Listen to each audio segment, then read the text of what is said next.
ఇప్పటిదాకా నేను బాధపడుతున్నా కదా భయం చేత. రామ మంత్రం చదువుకుంటూ రామున్నే స్మరిస్తూ ఉన్నానే, రామ లక్ష్మణ అనుకుంటూ దీనముగా విలపిస్తూ ఉన్నా కదా.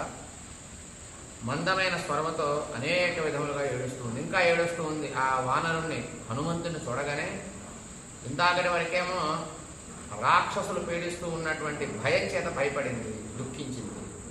ఇప్పుడు రామకథంతా విన్న తర్వాత ఈ వానరుని చూసి వచ్చిరాని గొంతుతో, పలికి పలకినటువంటి శబ్దంతో, రురోధ బాధపడుతూ బహుధా సీత మందం మందస్వరాసతి చిన్న చిన్నగా మాట్లాడే ప్రయత్నం చేస్తుంది. కానీ అప్పటిదాకా శోకించి తనకంటూ ఎవరూ లేరు, విషం తీసుకొనైనా మరణిద్దాము అనేటటువంటి స్థాయిలో ఆమె ఆలోచనలు పోయినటువంటి ఆవిడకి కొంచెం ఉపశమనం కలిగించే ప్రయత్నం హనుమంతుడి మాటల ద్వారా చేయటం వలన ఆమె హనుమంతుడు